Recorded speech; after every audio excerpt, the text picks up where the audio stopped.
waswasan lang po natin itong pagiging bulgar na traidor at hudas ni Butanding Roque. Na kumakampi po talaga at walang hiya-hiya na kumakampi dito sa bully China. Pakinggan po muna natin mga kabunyog, mga kababayan, ang kahudasan nitong si Butanding Roque. Naman kasi na babansagan natin, ang kinakailangan natin, debate. Makipagdebate tayo.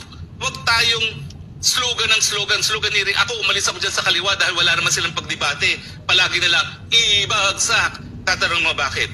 Ibagsak. Oh.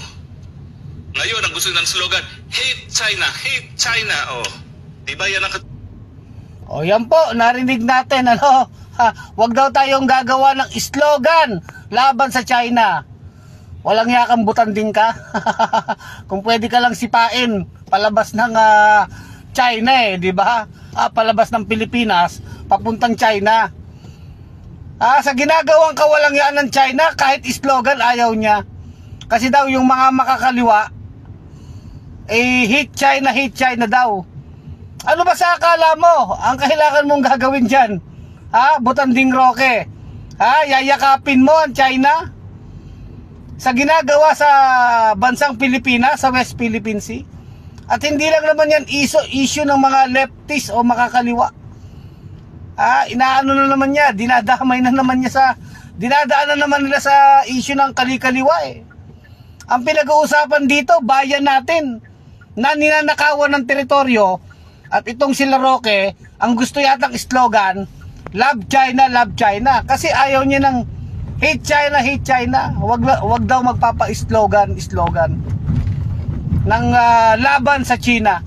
Ayun lang, kinokomentaryuhan lang natin mga kabunyog. Parang Tatay Kanor niya, no? Si Kanor, ganyan din, ang kapal din ng mukha na pupunta doon sa China. Hindi na siya presidente, kamiting si Xi Jinping. Tapos itong si Roque naman, talagang sabi niya pa, ikaw, the Junior, Marcos Junior, PBBM, mahal kong PBBM, sabi niya. Huwag kang makikinig sa mga hindi naman eksperto sa China. Siyang eksperto no? Parang siyang eksperto, pero eksperto sa pagiging hudas. Ayan si Butanding Roque, no?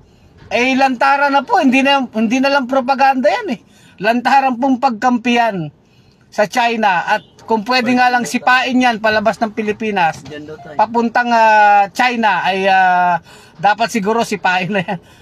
Kung pwede lang alisan niya ng citizenship o pagkamamamayang Pilipino, kung gusto niya doon na siya sa China. Yun lang, no? Napakakapal po ng mukha talaga. Manang-mana talaga sa kanyang Tatay Kanor na napaka-traidor sa ating bayan. Sana magising na ang maraming Pilipino.